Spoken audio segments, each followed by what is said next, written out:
Good afternoon, or good morning, or good evening, wherever you're at. I'm Kevin Jones. I am CEO, founder, and Chief Strategy Officer of Ectobox. What I'd like to do is to talk with you about the kind of work that we do and tell you a little bit about the blueprint for data-driven manufacturing that we have and we've put together. I'll go through this conversation in a certain sequence, and we'll start off by talking about a little more on who we are, and get into the 4 steps of that blueprint for data-driven manufacturing. I'll give a little background for what manufacturers have been dealing with over the recent years and how they've been trying to tackle those challenges, and dig into the types of solutions that really help them have success, and then get into the 4 steps that we like to utilize to help those companies achieve that kind of success. And lastly, a few thoughts on what's next for those manufacturers. What kinds of things do they need to do next to then start their journey towards a lot more success? As a company, we're an industrial intelligence solutions company. That means that we help manufacturing companies operate more efficiently and grow. And we do that by working with companies to understand what their business challenges are, and then help enable systems to pull data from the machines, from the operators, from other systems, convert that data to valuable information, and then get that data in front of everybody who needs to make decisions and take action, most importantly. And we typically, as a tip of the spear for us, usually start the conversations around data-driven manufacturing, or IIoT, Industrial Internet of Things solutions. Very often we're talking with companies about connecting to a machine and pulling data out of that machine, and then again, connecting to the operator, getting data from the operator, getting data from other systems, and providing data to the company. A lot of other situations we work into, we help implement MES systems and develop SCADA applications as well for companies. And when we're doing this, we're talking with companies that are very often challenged with a lot of downtime in their machines. Excessive downtime that they're not sure where it's coming from. Sometimes it's excessive scrap in their processes, or bottlenecks that they're trying to figure out. There are machine health and machine status challenges around maintenance and reliability that they're trying to understand.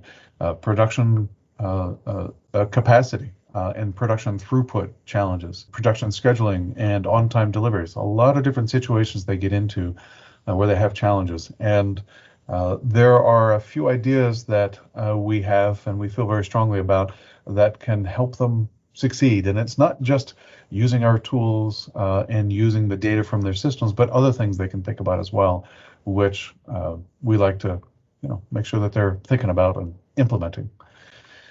We have this focus because we've been having a lot of success with it over the many years. We've been doing this for 20 plus years, working with a lot of companies around the United States, implementing solutions around data, software, and specifically in manufacturing. A lot of our team has a lot of experience in manufacturing, including guys like Dave Grafton, our COO, who has been VP of engineering and operations and quality and a couple other departments at various companies over the years. Our focus when we're talking about these kinds of solutions is that we're really working within the 4 walls of the plant. There are a lot of other situations that we can get into, and we are more than happy to bring in partners with particular areas of expertise, and we keep our focus to the 4 walls of the plant within operations. Usually the companies we're working with are small to mid-sized businesses that are typically discrete organizations. There's some batch, some chemical, and some process, but mostly it's around discrete organizations like precision metals, primary metals, plastics, plastic injection molding, foundries for metals as well, and printing, paper, pulp. What else? So there's a number of others. I can't remember all the types of companies we've worked with. And the people that we typically are talking with are people in the operations arena.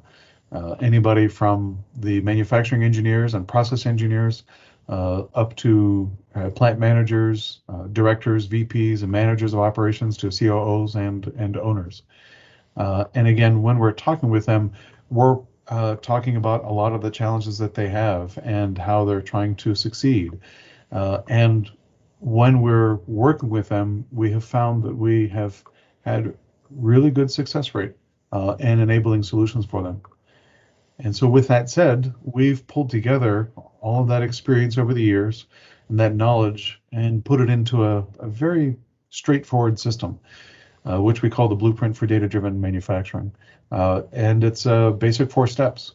It starts off with a digital 360 process that we have, which essentially takes them from assessments in understanding how the company is operating and how they want to operate, all the way through to a roadmap of what they need to do. And that roadmap then is work that they need to do potentially internally, maybe areas where we can help, and also areas where there are other partners can help. Then once we have that roadmap in place for the things they need to do, the projects, then we will work with them to set up the rules of engagement. And when I'm referring to rules of engagement, I'm thinking about certain principles and values and approaches and system architectures that we really should bring to bear to make sure that the right solutions are set up, that they are flexible and scalable. At that point, then the third step is to get into the first project, which is a pilot project. We like to start small, to move fast, and to make sure that we're getting wins throughout that process. And then at that point, once we start to get those early wins, let's scale the solution. But when we're scaling the solution, let's make sure that we are solving business challenges first, using the data. Let's not implement technology for the sake of technology. Let's solve business challenges. And throughout that process too, there's a really strong need for change management. There are a lot of questions, maybe sometimes some passive or active resistance at companies, and so companies need to work through that, and we're happy to help that as well. The situations that manufacturers are often in is they have a vision for what they want to become.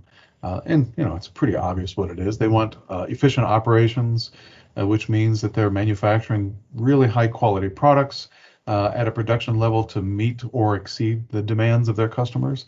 They're delivering on time or maybe even early, and overall exceeding their customers' expectations. I mean, wouldn't everybody like to do that? And then at that point, of course, they're going to be able to get more customers, produce more products, and continue to grow. From a higher level perspective, of course, they're looking to develop and grow the company, increase their profits, increase their revenues, and at the ownership level or shareholder level, of course, they want to increase their market valuations. But it's a real challenge these days. It kind of always has been, but there are a lot of new things that have come up that's on everybody's minds that have been a real challenge to enabling companies to grow and succeed. Some of them are the typical, situations where a cell is not producing enough. I mean, we had a conversation not too long ago where talking with a company, and they had some cells of CNC machines, and they said these cells aren't producing enough. We're not really sure why. We need more data. Yeah, actually, you're right. You do need more data for this situation. So that's a pretty common challenge. Operators are hard to find. The whole workforce issue has been a pretty interesting challenge, and then that's been further complicated by the coronavirus and what that has done to the workforce and the decisions that they're making. Declining on-time deliveries, machines being down too much, too often, unreliable machines, manual data entry, which takes a lot of time for operators, but the management and leadership needs data. What's going on? Failed technology projects. Some companies are trying to solve their problems, but they don't always work. And in the end, what companies really are looking for is the visibility, the real-time visibility of the factory floor, but unfortunately, they don't have it. There are even more issues where you start to look at potentially implementing solutions, and there's a lack of IT networks, or let's call it even OT networks, networks overall within the plants, and they need to be set up. There are security concerns with IT. Even this week, we've talked with some companies about that and are working through making sure that everything's going to be secure. Machines are very old and become difficult to connect with. There's some resistance within the workforce to new solutions, whether it's IoT kinds of solutions or other. And the companies are really looking for ways to implement the systems and tools that they have. They're struggling to have success. Even ERP system implementations have been incredibly difficult, and we've seen years and years later the unfortunate results of those. Some companies will, to increase their manufacturing or production capacity and throughput, will go out and buy machines, while at the same time they haven't worked terribly hard or terribly well at trying to find and eliminate the inefficiencies in their processes. And overall, they're just trying to, they're having a difficult time figuring out how to solve the challenges. And so with all of that said, they're looking for solutions. And one of the things, or there are two things within solutions that I like to talk about. As a company that provides data and software solutions, IoT solutions, where we're connecting directly to the machines and pulling data out of the machines, converting that data to valuable information and visualizing it and giving it to people so they can make, most importantly, they can take action on it. Usually one of the first things that we don't talk about is, hey, let's throw some technology at the situation. Rather, what we do end up talking about is trying to understand where the company is operating, how they are operating. Every company needs what I think of as an operational operating system. A little bit redundant, but I think you might know what I mean. What I'm thinking about, what I'm referring to is a framework within the company for establishing the structure, the strategies, the tactics for how a company is going to reach success. It's the day-to-day, week-to-week, month-to-month, quarter-to-quarter, year-to-year kinds of work that they are going to do. It's the high-level structure within which they're going to operate and improve the company. It's how are they working with people? How are they working with their data solutions? How is management meeting and setting their strategic objectives? And how are they accomplishing and making sure that they accomplish their strategic objectives? Is leadership really developing themselves for how they're working? How is the operations model working relative to the business model? Very often there's a mismatch between those two systems. So what happens often enough is that companies will then realize, hey, we need a framework. We need an operating system. And so they'll use something like EOS, the Entrepreneurial Operating System, which we use. We like that a lot. The book Scaling Up, or the Toyota system, or Rob Tracy's manufacturing leadership system, which I've run into recently and I like a lot. It makes a lot of sense. It's that structured approach for execution and for accountability with the company as a whole. That's the first thing that companies need to succeed. And the most successful companies we've seen really have good, strong structures. They recognize the value of these frameworks and they follow those frameworks. Once they have those kinds of frameworks in place, then they can start to operate more smoothly. It doesn't mean that once that system is in place, that everything is hunky-dory and working perfectly fine. But what it means is that they are then more readily able to find and handle and permanently remove any kinds of challenges that they have within the company. And as they're doing that, then they'll continue to grow and will experience new challenges. But again, they have a really great system for being able to continue to identify and handle those kinds of situations. The second piece of a solution that we like to talk about, once that operational framework is in place, or once a company starts to establish that, is the kinds of things that we can do. It's the data and information that they need to really help those operations. Within any kind of operational operating system and framework, there is always going to be data within that framework. Data is in every area of manufacturers' operations, no matter what system they have. But what we found over time as companies are starting to establish some of those kinds of frameworks, they also realize they don't have all the data that they need. ERP systems are prevalent throughout. There are hundreds, if not thousands, of ERP systems out there. But ERP systems are not able to provide all the information that they need. Companies need to dig deeper into their operations beyond what an ERP system could do. That's why systems like MES and SCADA systems, IoT systems exist, to be able to pull that data out and help companies operate more efficiently at those various levels of the ISA 95 or Purdue model structure. The companies also, overall, they need to become data-driven. And there are a number of attributes that we could talk about for a company when we think about companies being data-driven, whether manufacturing or other. There needs to be a single version of the truth, and that single version of the truth needs to be accessible to all of the people in the company. And with that data, they then need to have tools and abilities to be able to understand and work with that data. They need to be enabled to make decisions, and then most importantly, empowered to take action based on that data. If everybody in the company is doing that, and if they have that single version of the truth, then they're going to be a lot more successful. That is being a data-driven company. And so within manufacturing specifically, that means, again, getting down onto the plant floor, getting data from machines, getting data from the operators, and getting data from other systems, pulling that into a single place, a single version of the truth, and then enabling companies to actually work with that data. A lot of the companies don't have that. They have silos of data all over the place in pieces of paper, Excel files, Microsoft Access databases, homegrown systems by specific departments, or they have off-the-shelf tools for quality, for maintenance, and then of course the big ERP system. But those systems aren't talking with one another. And also what they've done is potentially to implement a fair bit of automation in the company, what we think of as Industry 3.0, operating or automating the machines.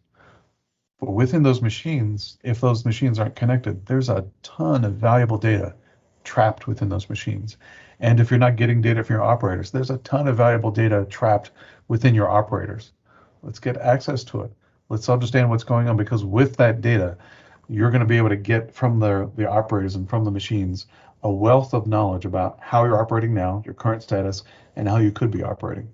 So within a company, getting back to the same data-driven ideas, you should connect to all of your machines. You should connect to all of your people, get all of that data onto a network, and then provide all of that data to everybody, relative to their jobs, and then they will have an understanding of where the company is operating at now, and also they can start to use the data to understand where the company is going to be operating in the future, start to forecast into the future.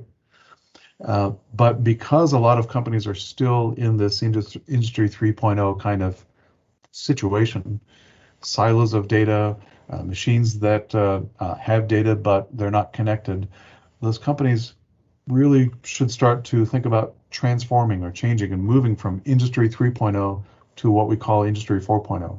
Industry 3.0 is automating machines. Industry 4.0 is automating and enabling business processes with all of that data, so that they can move from one to the other. A lot of us have personally done that kind of transformation using our cell phones. These devices have enabled us to, work with our banks, to get car rides, to communicate with one another in ways beyond just voice. It's a lot of value with these kinds of tools.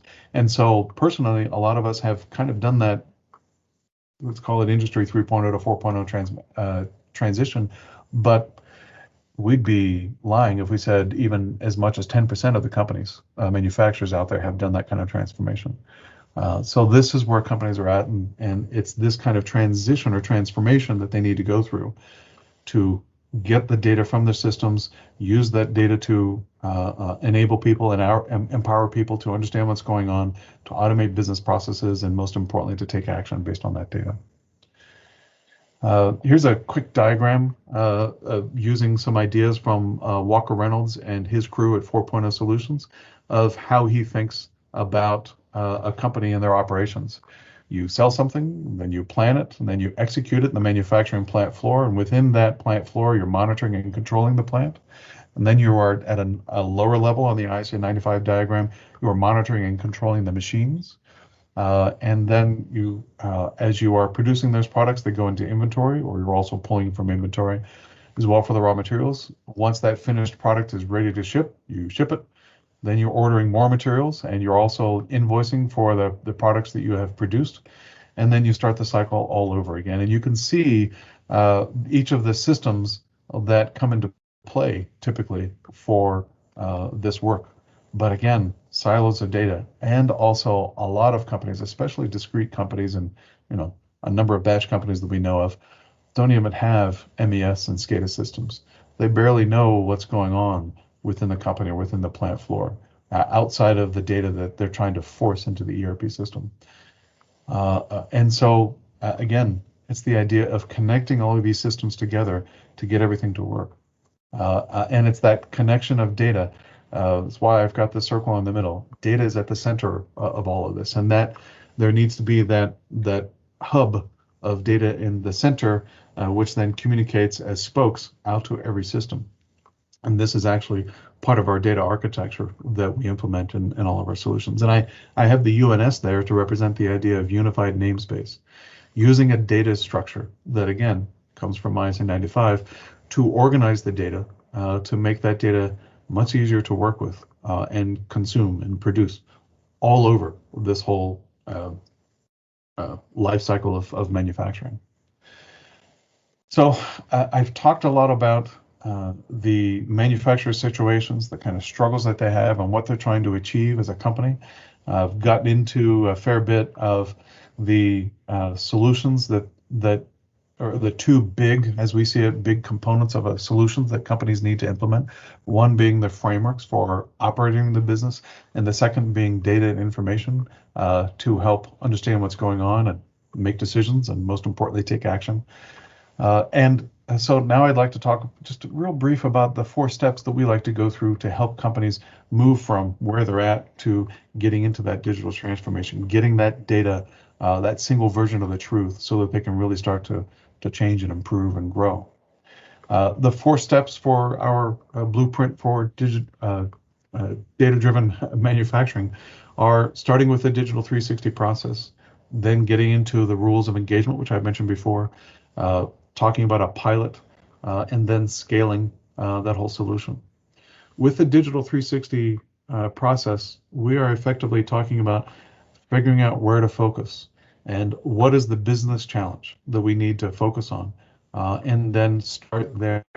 And then after figuring out that low-hanging fruit, that least complex, least costly, most valuable project to work on, then what other kinds of projects can we list after that on a roadmap to help them accomplish their goals? And again, we don't necessarily need to be the company that does all of that work. It's everybody that needs to participate. The manufacturer will do a fair bit on various and sundry projects. We'll have a part on some of those projects. Some of their other partners will have a part in the projects. But the idea is to create that roadmap. We're effectively trying to help the company go from where they're at to reaching their goals, and the way they're going to get there is by creating a map for that journey, let's call it. Once that roadmap has been established, then we set up the rules of engagement. And for us, there are certain principles and values, ideas that we like to use to give us some structure and to ensure that we're making the right decisions for the solutions that we put in place. There are 4 technology rules, which we love to talk about. Those 4 technology rules are edge-driven, report by exception, lightweight, and the 4th one is open technology. Edge-driven is one-way communication of data from the edge, and having the intelligence at the edge, and originating a lot of the intelligence from the edge.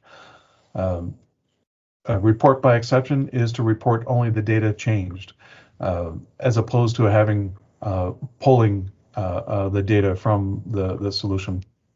and also to keep the traffic light. Lightweight is to work with data protocols that are very light rather than OPC UA. MQTT is a good example of a lightweight protocol. And the last one, which is open technologies, is making sure that you can connect all of the data with everybody who needs it, and not having to pay an arm and a leg for it, which then precludes a lot of the big mammoth proprietary solutions that are out there. There's also that data-centric approach, this architecture idea that I mentioned, having the data at the middle of that circle, where we're using MQTT data brokers with the unified namespace, and then using the pub sub or publish subscribe method for integrating all of the data sources and data destinations with that single version of that truth, that single central place where the data is accessible. And then we like to also think about the structures of projects and the success of projects themselves. It's a lot of people talk about tools and fancy ideas like AI and machine learning, and we love those kinds of tools. They have their place, but we really need to get down to basics for a lot of the things we're doing, making sure that we have values and principles and rules to use, but also a good process for running successful projects. And that includes having a very strong project manager and also using a project charter for any kind of project to get clarity for all parties, for all stakeholders in that project, to make sure that everybody knows what's going on, something we talk about a lot. Once you have these rules of engagement set up, then it's time to get into the pilot project. Start with one machine, just get started, and don't wait. Let's move fast. Let's keep going.